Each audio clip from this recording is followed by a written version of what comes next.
تاکہ ابتدائی حساب کے بنیادی قاعدوں کے ذریعے سے ہم جو ہے معاشرتی رویوں کو اچھے طریقے سے سمجھ سکیں اور ان پر عمل پیرا ہو سکے، اپنی جو زندگی ہے اس کا جو تانا بانا ہے وہ انتہائی اچھے طریقے سے اور درست راستے پر گامزن کر سکیں۔ ابتدائی الجبرا یہ بھی حساب کے بنیادی قاعدوں میں سے ہے، یہ بھی ایک قسم کا حساب ہے، چونکہ طالب علم اس سے گھبراتے ہیں۔ الجبرے کا نام سن کر بہت سے طالب علم جو ہیں وہ پیچھے ہٹ جاتے ہیں۔ ایک خشک اور ڈل مضمون ہے جس پر طالب علم جو ہیں وہ زیادہ توجہ نہیں کرتے، گھبراتے ہیں، پریشان ہوتے ہیں، ان کی سمجھ میں کچھ نہیں آتا اور یہ جبرن پڑھایا جاتا ہے۔ جبرن سے مراد زبردستی پڑھایا جاتا ہے، اس لیے اسے الجبرا کہا جاتا ہے۔ حساب اعداد کا کھیل ہے، جبکہ الجبرا جو ہے حرفوں کا کھیل ہے۔ ڈیئر اسٹوڈنٹ، یہ آپ جو ہے یاد کر کے رکھیں، کیونکہ پیپر میں MCQs میں یہ پوچھا جائے گا کہ حساب کس چیز کا کھیل ہے، اعداد کا ہے، حرفوں کا ہے، لکیروں کا ہے، نقطوں کا ہے، علامتوں کا ہے۔ تو آپ کی معروضے میں یہ سوال آ سکتا ہے، لہٰذا ریڈنگ پہ زیادہ فوکس کیا کریں۔ حساب اعداد کا کھیل ہے، الجبرا حرفوں کا کھیل ہے۔ ان میں سب سے مشہور جو حرف ہے وہ لا ہے، لام الف لا۔ لا کا مطلب نہیں ہوتا، اس کے معنی کچھ نہیں، بلکہ یہ ایسا ہے کسی اور لفظ کے ساتھ لگ جائے تو اس کے معنی بھی سلب کر لیتا ہے، یعنی ختم کر دیتا ہے۔ لا کا مطلب ہے نہیں، اور جب یہ لفظ کسی اور لفظ کے ساتھ بھی لگا دیں تو اس کے معنی بھی جو ہے وہ ختم کر دیتا ہے۔ جس طرح لا مکان، مکان کا مطلب ہوتا ہے جگہ، اور لا مکان کا مطلب ہوتا ہے جس کا کوئی جگہ نہ ہو، جس کا کوئی ٹھکانہ نہ ہو۔ لا دوا، لادو لدو وغیرہ۔ بعض مستثنیات بھی ہیں، مستثنیات سے مراد یہ ہے کہ کچھ اس کے علاوہ بھی ہیں، یعنی لام کے لگانے کی جو جگہ ہیں وہ ان کے علاوہ بھی ہیں۔ مثلا لاہور، لاڑکانہ، لام الف لا لگا ہوا ہے جس کے معنی نہیں ہیں، یعنی، اور اس کے علاوہ لالٹین، لالو کھیت وغیرہ۔ اگر ان لفظوں کے ساتھ لا نہ ہو، جیسے لاہور ہے، لاہور میں سے ہم لا نکال دیں تو پیچھے کیا رہ جائے گا؟ ہور۔ لاڑکانہ میں سے لا نکال دیں تو ڑکانہ بن جائے گا۔ اسی طریقے سے لٹین اور لکھیت کے کچھ معنی نہ نکلیں، یعنی اس کے اپنے کچھ معنی نہیں ہے، اور جب کسی لفظ کے ساتھ لگاتے ہیں تو اس کے جو معنی ہے وہ بھی ختم کر دیتا ہے، جیسے لا مکان، لا دوا یہاں لگایا، اور ادھر لاہور اور لڑکانہ وغیرہ۔ آزمائی کو آزمانا جہل کہتے ہیں۔ آزمائے کو آزمانا یعنی ایک چیز آزمائی ہوئی ہے اور اس چیز کو دوبارہ جو ہے آزمانا جو ہے وہ جہالت کی علامت کی جاتی ہے، یعنی اس پہ وقت دوبارہ کیوں ضائع کریں جب ہم ایک چیز جو ہے وہ آزما چکے ہیں، تو اس کو دوبارہ آزمانے سے کیا فائدہ، وقت کا ضیاع ہے۔ لیکن الجبرا میں آزمائی کو ہی آزماتے ہیں، الجبرا میں معاملہ الٹ ہے، جو چیز آزمائی جاتی ہے اس کو بار بار آزمایا جاتا ہے، یعنی بار بار پریکٹس کی جاتی ہے تاکہ فارمولے جو ہیں وہ اچھی طریقے سے طالب علموں کو ذہن نشین ہو جائیں۔ لیکن الجبرے میں آزمائے کو ہی آزماتے ہیں، اچھے خاصے پڑھے لکھوں کو نئے سرے سے الف ب جیم سکھاتے ہیں۔ الجبرا ایسی چیز ہے جو کہ اچھے خاصے پڑھے لکھے کو نئے سرے سے جو ہے وہ لگا دیتے ہیں، کیونکہ مشکل ہوتا ہے، جو اچھے خاصے تعلیم یافتہ لوگ ہوتے ہیں بعض اوقات انہیں بھی فارمولے بھول جاتے ہیں، تو کیا ہوتا ہے کہ انہیں نئے سرے سے وہ اصول و ضوابط اور قواعد کو دیکھنا پڑتا ہے، فارمولوں کو دیکھنا پڑتا ہے، اور اس کے بعد دوبارہ نئی ریسرچ کے بعد اور کتابوں کو دیکھنے کے بعد جو ہے وہ کام کرتے ہیں، بلکہ ان کے مربع بھی نکالتے ہیں۔ تو مربع کہاں پر ہوتے ہیں؟ زمین پر۔ جو اچھے خاصے پڑھے لکھے لوگ ہوتے ہیں جب زمین کی تقسیم یا اس طرح کے معاملات ان کے سامنے پیش آتے ہیں تو وہ دوبارہ جو ہے وہ ریاضی نکال کر ان کے فارمولے جو ہیں وہ پڑھنا شروع کر دیتے ہیں۔ تو یہاں مصنف کے کہنے کا مقصد یہ ہے کہ جو ہے الجبرا اچھے خاصے پڑھے لکھے لوگوں کو جو ہے وہ نئے سرے سے الف ب ج سکھاتے ہیں، یعنی جب انہیں پریکٹیکل لائف میں، عملی زندگی میں زمین کی تقسیم وغیرہ کے لیے یا کوئی جگہ کی خریداری کے لیے ضرورت پڑتی ہے، تو وہ پھر کیا کرتے ہیں، وہ اسی مربع کے پرانے فارمولوں کو نکالتے ہیں۔ الجبرا کا ہماری طالب علمی کے زمانے میں کوئی خاص مصرف نہ تھا۔ مصرف سے مراد استعمال، کہ ہمارے جو طالب علمی کا زمانہ ہے اس میں الجبرے کا کوئی خاص استعمال ہمیں نظر نہیں آتا کہ یہ ہمیں کیوں سکھایا جا رہا ہے، اس کا کیا مقصد ہے۔ ہم یہی سمجھتے ہیں کہ اس سے صرف اسکولوں کے طلبہ کو فیل کرنے کا کام لیا جاتا تھا۔ یعنی ہمارے ذہن میں صرف ایک ہی بات آتی ہے کہ الجبر کو ریاضی میں اس لیے شامل کیا گیا ہے تاکہ طلبہ کی جو زیادہ تر تعداد ہے وہ فیل ہو سکے۔ لیکن آج کل یہ عملی زندگی میں خاصا استعمال ہوتا ہے، لیکن اس کا پریکٹیکل لائف میں جو ہے اچھا خاصا استعمال ہے۔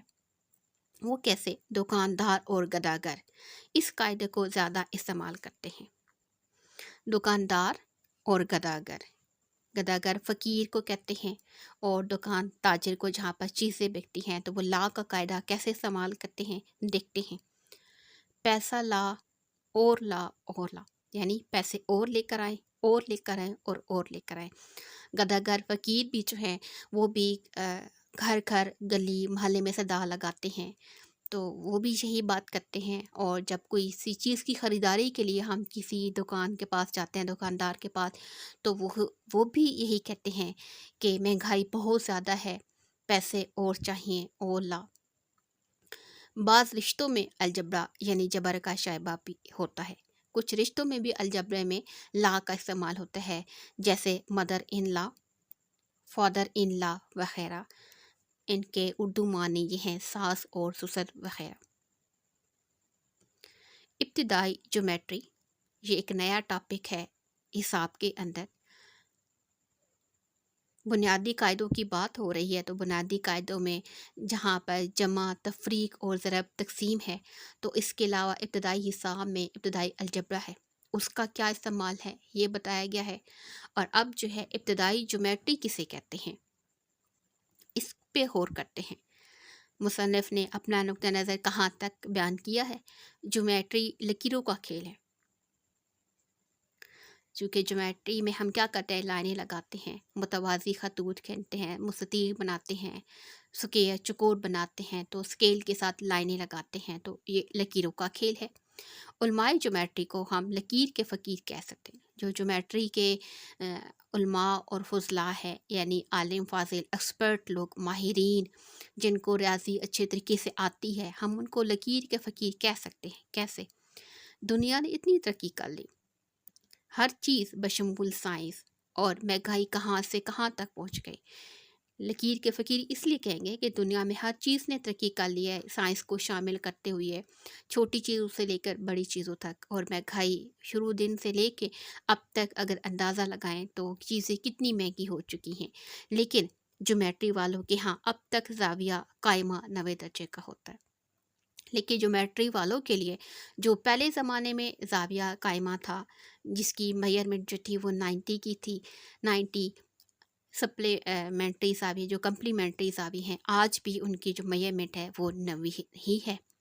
یعنی جیومیٹری نے ترقی نہیں کی، وہی اسی پرانے فارمولے پر عمل کرتے نظر آ رہے ہیں، اور مثلث کے اندرونی زاویوں کا مجموعہ 180 درجے سے تجاوز نہیں کر پایا، یعنی آگے نہیں بڑھا، اور مثلث کی جو میئرمنٹ ہے اس کے جو اندر کے تینوں زاویے ہیں ان کا مجموعہ پہلے دن بھی 180 تھا اور آج بھی ہے۔ تو جیومیٹری نے بالکل بھی ترقی نہیں کی۔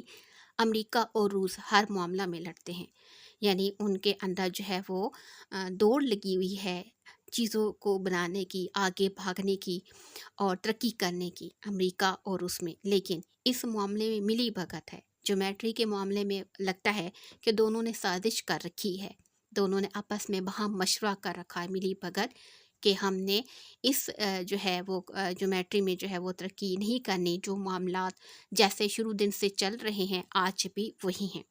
ہم اپنے ملک میں اپنی پسند کا نظام لائیں گے، تو اپنی اسمبلی میں ایک قانون بنوائیں گے، چند درجے ضرور بڑھائیں گے۔ مصنف کہہ رہا ہے کہ جو ترقی یافتہ ملک ہیں امریکہ اور روس، اگرچہ وہ ترقی کے معاملے میں ایک دوسرے سے آگے کی طرف بڑھتے جاتے ہیں، لیکن